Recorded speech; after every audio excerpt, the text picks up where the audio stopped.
Shalom and welcome. Today, we're going to dive deep into a truly profound sugya from Masechet Menahot. It's one of those discussions that starts in one place, with the laws of meal offerings, but ends up touching on the very nature of reality and status in halacha. You have to understand, the Avodat HaMikdash, the sacred service in the temple, was a world of absolute precision. When you brought a korban, say, a meal offering, the Torah specifies an exact measure, 1/10 of an ephah. Not a little more, not a little less. Every single particle was consecrated, and its measure, well, it was a reflection of our devotion to the will of HaKadosh Baruch Hu. And right here is where our chachamim, our sages, uncover a deep, deep question, both philosophical and legal. Think about it. Flour, when you mix it with water, it swells. Meat, when you cook it, can either expand or shrink. So if an object's physical properties literally change, how does the halacha see it? Do we judge it by what it was or by what it has become? This very question, it's the foundation of our entire sugya. It's a fundamental conflict of perspective that, as we'll see, echoes through so many different areas of Torah law. So the Gemara lays out two completely opposing principles. The first is lekmot shehayu, which means we have to measure an object according to its original state. Rabba and Rav Yosef, they really champion this view. They say that to get that perfect 1/10 of an ephah, you must calculate the volume of the flour before any water was added. But then you have the second principle, lekmot shehen, which holds that the only thing that matters is the object's current state. We measure it as it is, right here, right now. Okay, so let's see how this whole debate actually plays out in its first application, right there with the offerings themselves. The Torah describes the menchat chatei, the sinner's meal offering, as dry because it doesn't have the usual oil and frankincense. And this simple little description, it leads to a fascinating debate that hinges entirely on our central question.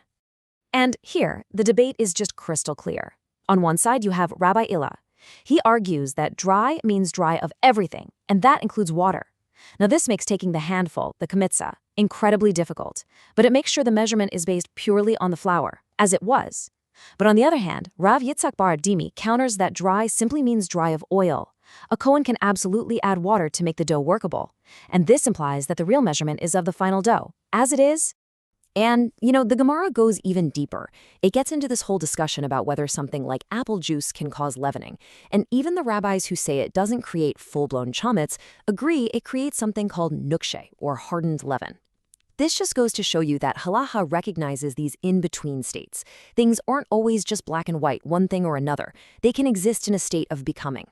Now, this principle doesn't just stay within the temple walls. Not at all. It extends far beyond, even into the very intricate laws of tulma v'tahara, ritual purity and impurity. The Mishnah presents a classic scenario. To contract tuma, food generally needs to be the volume of an egg, a kibetza. But what if a piece of meat starts out smaller than a kibetza and swells up to that size when you cook it? Or what if it starts out bigger and then shrinks? Which volume actually matters? And this just brilliantly illustrates the two schools of thought. Look at Rav and Rabbi Yochanan. They're totally consistent. They follow the principle of as they are. If the meat is currently an egg bulk, it can become tamei. If it's not, it can't. Simple. But then Shmuel and Reish Lakish are just as consistent with their principle of as they were. For them, it's that original volume that locks in its halakhic status for good. Okay, so this brings us to the next logical question, right? It's an even deeper level.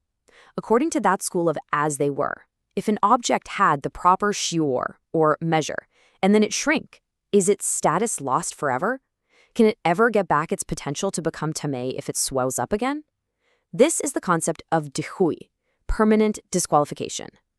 Well, the Gemara finds the answer in another Mishnah, this time from Taharet. And the case is just so clear. You have an olive bulk of forbidden fat that shrinks below the required measure. At that moment, it loses its status. But, and this is the key, if it later gets wet in the rain and swells back up, its status of impurity and prohibition returns. And the Gemara's conclusion?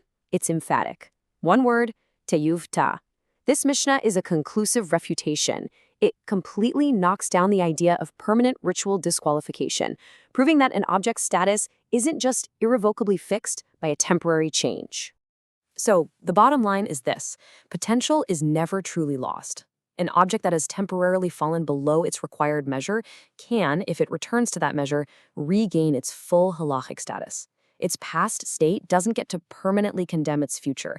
It's a powerful idea. All right, let's look at one final context where this principle applies, in the agricultural laws of Eretz Yisrael. Just imagine you're a farmer. You've got a harvest of figs. Some are fresh and plump, and others have been dried for storage, so they've shrunk. Now you need to separate teruma, the portion for the kohen.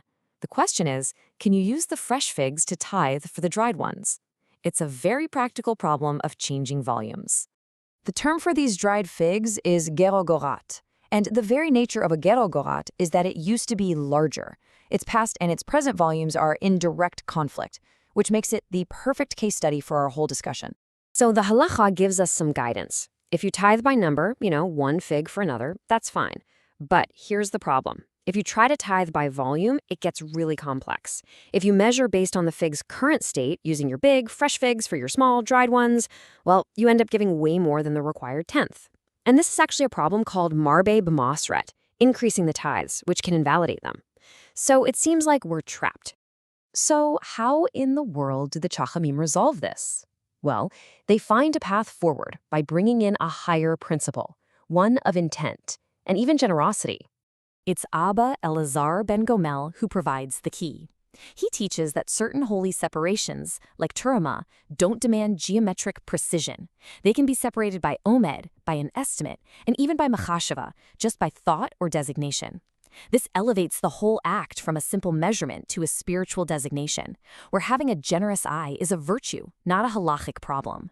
And so after walking through all of these cases, from offerings to purity to tithes, the prevailing halakhic conclusion finally emerges. The law follows the principle of lichtmot shehen. We assess and we measure things as they are in their present reality. So let's just quickly recap the crucial takeaways here. First, halakha is primarily concerned with an object's present state, not its past. Second, a temporary change or a loss of status doesn't lead to a permanent disqualification. That potential can always be restored. And finally, this single coherent principle just shows the profound unity of Torah law applying consistently across all these different areas. This sugya leaves us with such a powerful thought. The halakhic preference for as they are over as they were isn't just some legal technicality. It's a whole worldview. It's a worldview that emphasizes present reality, potential, and the possibility of return. It really teaches us to see things, and maybe even people, not just for what they have been, but for what they are, and for what they can still become.